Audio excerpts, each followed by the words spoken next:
Hi friends, hello everyone, welcome back to my channel. In this video we're going to discuss how to identify a conic. मतलब कि अगर आपके पास कोई सी भी second degree two variable equation दे रखी है तो आप कैसे आइडेंटिफाई करोगे कि कौन से टाइप का कोनिक है। तो यही चीज़ हम इस वाली वीडियो में डिस्कस करने वाले हैं। हमारा पैराबोला का लेक्चर नंबर 2 है जिसमें डिस्कस करेंगे हम किसी भी कोनिक को रिकॉग्नाइज कैसे कर सकते हैं। तो स्टार्ट करते हैं। अब कोनिक की स्टैंडर्ड इक्वेशन क्या होती है, वो इस टाइप से होती है a x square plus 2hxy plus b y square plus 2f(x) 2gx plus 2fy plus c is equal to 0। ये मेरे पास होती है standard equation of a conic. अब मैं कैसे आइडेंटिफाई करूँगी कौन से टाइप का कोनिक है। तो स्टार्ट करते हैं सबसे सिंपल सर्कल से।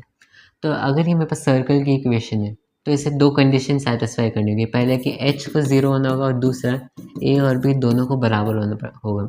अगर h का x और x इंटू वाई का कोफिशिएंट 0 है और a और b दोनों एक दूसरे के बराबर है तो ये मेरे पास जो इक्वेशन है वो सर्कल की इक्वेशन होगी। हमने सर्कल डिस्कस कर लिया। अब नेक्स्ट बचते हैं पैराबोला, इलिप्स और हाइपरबोला। अब इन तीनों को अगर आपको डिस्कस करना है तो इसमें आपको एक टर्म डिफाइन करनी होगी। वो कौन सी है? वो है H square minus A B. इस टर्म की हेल्प से आप फाइंड आउट कर सकते हो कि जो मेरे पास कोनिक है वो किस टाइप का है। तो स्टार्ट करते सबसे पहले पैराबोला से। पैराबोला में क्या है कि अगर एच स्क्वायर बराबर हो जाते हैं ए बी के, मतलब कि H square minus A B 0 के बराबर हो जाता है तो ये मेरे पास जो इक्वेशन होगी पैराबोला की इक्वेशन होगी। अब एलिप्स के केस में क्या होगा, एच स्क्वायर ए बी से छोटा हो जाएगा। अगर ये चीज़ सेटिस्फाई करती है तो फिर मेरे पास एलिप्स की इक्वेशन हो जाएगी। हाइपरबोला में जस्ट इसका अपोजिट होगा, मतलब कि H square greater than A B हो जाएगा। ये कुछ सिमिलर है एसेंट्रिसिटी से। Eccentricity is equal to 1, eccentricity less than 1, eccentricity greater than 1। ठीक है, तो इससे आप इसको याद रख सकते हो। ठीक है, तो हमने सर्कल का केस डिस्कस किया, पैराबोला का डिस्कस किया, इलिप्स का डिस्कस किया और हाइपरबोला का डिस्कस किया। पेयर ऑफ स्ट्रेट लाइन हमें कैसे पता चलेगा जो मेरे पास given two variable second degree equation है वो पेयर ऑफ स्ट्रेट लाइंस की है या फिर नहीं। तो इसके लिए हमें एक डिटर्मिनेंट को याद रखना पड़ेगा। वो डिटर्मिनेंट क्या है, वो है A B C H H G G F F. अगर ये डिटर्मिनेंट 0 के बराबर हो जाता है तो जो मेरे पास गिवन इक्वेशन है वो पेयर ऑफ स्ट्रेट लाइंस को रिप्रेजेंट करेगी। तो इससे आप फाइंड आउट कर सकते हो कि ये पेयर ऑफ स्ट्रेट लाइंस की इक्वेशन है या फिर नहीं। अब लास्ट बचता है डीजेनरेटेड कोन का मतलब क्या हो सकता है कि जो मेरे पास कोन है वो एक पॉइंट हो, वो पॉइंट को रिप्रेजेंट करे। हो सकता है कि दो लाइंस बने दोनों इमेजिनरी। तो इस टाइप के जो केसेस होते हैं इनको हम डील करते हैं डीजेनरेटेड कोनिक की डेफिनेशन उसकी कंडीशन से। अब वो कंडीशन क्या है, इसके लिए हम डिफाइन करेंगे डिस्क्रिमिनेंट। एक न्यू टर्म है डिस्क्रिमिनेंट। अब ये किसके बराबर होगा, ये बराबर होगा A B C plus 2f(g(h) minus A F square B G square C H square. अगर ये जो मेरे पास डिस्क्रिमिनेंट है 0 के बराबर हो जाता है तो जो मेरे पास गिवन कोनिक है वो एक डीजेनरेटेड कोनिक है। लेकिन अगर ये 0 के बराबर नहीं होता तो ये नॉर्मल कोई सा भी कोनिक है, सर्कल, इलिप्स, हाइपरबोला, पैराबोला, जो भी हमारे पास नॉर्मल कोनिक्स होते हैं वो मेरे पास रिप्रेजेंट करेगी ये वाले सेकेंड डिग्री इक्वेशन।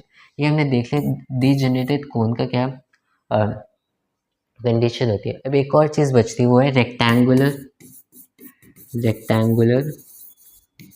हाइपरबोला। अब इसको कैसे देखेंगे, हाइपरबोला की डेफिनेशन हमने देख ली कि h को ग्रेटर देन ए बी होना चाहिए।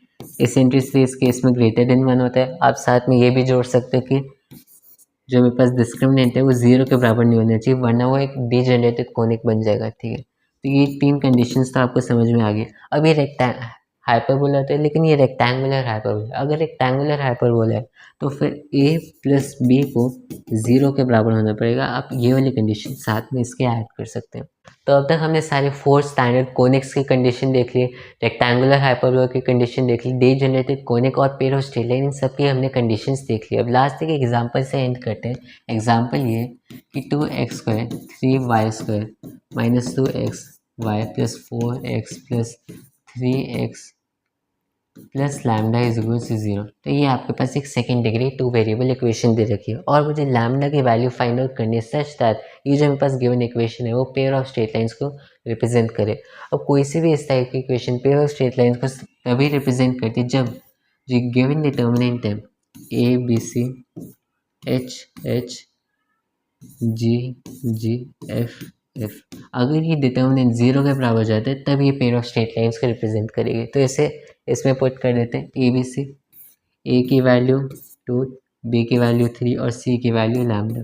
एच की वैल्यू क्या होगी? एच की वैल्यू के लिए इसको डिवाइड बाई 2 कर दो, -1 जी की वैल्यू इसे डिवाइड बाई 2 कर दो, 3/2 3/2 और एफ की वैल्यू के लिए इसे डिवाइड बाई 2 कर दो, 2 2 इज इक्वल टू 0।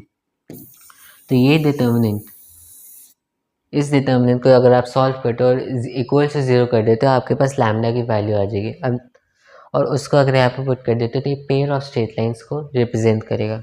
अब नेक्स्ट एग्जांपल लिखते हैं। नेक्स्ट एग्जांपल है कि x square plus 2y square plus x y minus 2x minus 2y plus 3 is equal to 0। ये आपके पास एक second degree two variable equation दे रखी है। अब मुझे आइडेंटिफाई करना है कौन से टाइप का कोनिक है। तो स्टार्ट करते हैं। अब एच स्क्वायर माइनस 2ab इस टर्म को देखते हैं। एच इस केस पे क्या है? हाफ, बी की वैल्यू 2 होगी और ए की वैल्यू 1 होगी, ठीक है। एच का स्क्वायर अगर मैं कर देता हूँ -1 इंटू 2, 1/4 -2 नेगेटिव हो जाएगा। अगर ये नेगेटिव है मतलब कि एच स्क्वायर जो ए बी से छोटा है तो ये मेरे पास कंडीशन बनती है एलिप्स की। लेकिन एलिप्स आंसर करेक्ट करने से पहले मुझे ये देखना पड़ेगा कि जो मेरे पास डिस्क्रिमिनेंट है वो 0 के बराबर है या फिर नहीं। अगर 0 के बराबर नहीं होता तो मेरे पास एलिप्स हो जाएगा और अगर 0 के बराबर है तो फिर जो मेरे पास गिवन कोनिक है वो डीजेनरेटेड कोनिक हो जाएगा, ठीक है। और डिस्क्रिमिनेंट आप इसमें वैल्यूज पुट करके चेक कर सकते हो। तो ये मैंने एक 2 एग्जांपल्स ले लिया, आपको सारे कोनिक्स की कंडीशन बता दी, डीजेनरेटेड कोनिक की कंडीशन बता दी, पेयर ऑफ स्ट्रेट लाइन की कंडीशन और रेक्टेंगुलर हाइपरबोला की कंडीशन। अब नेक्स्ट वाली वीडियो में डिस्कस करेंगे हम कैसे फाइंड आउट कर सकते हैं किसी भी कोनिक का सेंटर। बाय।